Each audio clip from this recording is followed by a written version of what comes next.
I have everything what it takes, Mr. Speaker, to be the majority leader of this House, Mr. Speaker. But, Mr. Speaker, the issue that we need to exercise, to analyze, Mr. Speaker, is that, Mr. Speaker, I want to say this. Mr. Speaker, court rulings are very important, Mr. Speaker. You remember after the election, we disputed the result of the election. We ended up filing a court case in the Supreme Court. The Supreme Court pronounced itself that we did not win the election, and the other party won the election, and we abided by it, and we respected the court ruling, Mr. Speaker. This court ruling also must be respected, Mr. Speaker.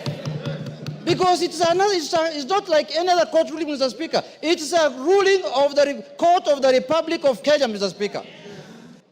This ruling cannot be taken jokingly, Mr. Speaker.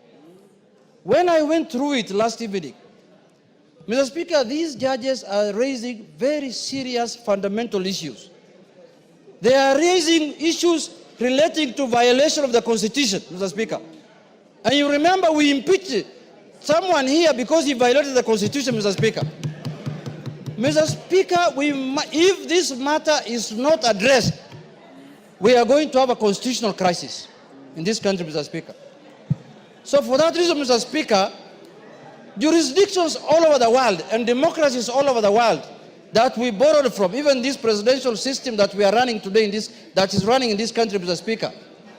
In the United States, there are times when the executive is from the Republican Party and the House is ruled by the Democratic Party, and life goes on. It doesn't matter that we are going to oppose everything that the government wants to do. If government brings here bills and policies that are of benefit to the country, we will support it, Mr. Speaker. And as you know now, many things have gone under the bridge. There is this animal called also broad-based, Mr. Speaker. We want to broaden, deepen, and tighten this relationship, Mr. Speaker. If I may borrow your words, we want to broaden it, deepen it, and tighten it, Mr. Speaker, so that we can have a country that is cohesive, Mr. Speaker. Mr. Speaker, there is no way we are going to have this animal in place, and then when we want to become the majority, people look at us with suspicious eyes. How can it be, Mr. Speaker? Members of Parliament are members of Parliament. They work under the Article 95 of the Constitution, which has given them the roles of oversight, legislation, and representation, Mr. Speaker. So I want to allay fears here that the majority in the House must be from the ruling party. That this ruling is giving us posterity.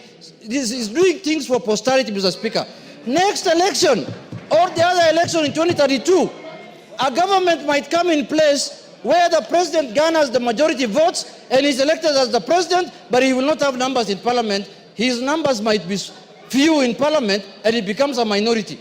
So this is now the trend we are setting, that Parliament is independent, judiciary is independent, executive is independent. We have no problem with the executive to do their work, and we know the President of the Republic of Kenya as of today is Honorable William Samoei Ruto, Mr. Speaker. There is no doubt about that. So there should be no ambiguity and doubt that the majority leader in the National Assembly is Honorable Junet Mohamed, the Member of Parliament for Junet, Mr. Speaker. Mr. Speaker. And I am going to serve the country diligently, Mr. Speaker, without any fear and favor, Mr. Speaker. I am a seasoned politician. I am serving my third term in Parliament, Mr. Speaker. I know how Parliament operates. I know how Parliament does its work, and I understand how bills are done in this Parliament, Mr. Speaker. I have gained enough experience.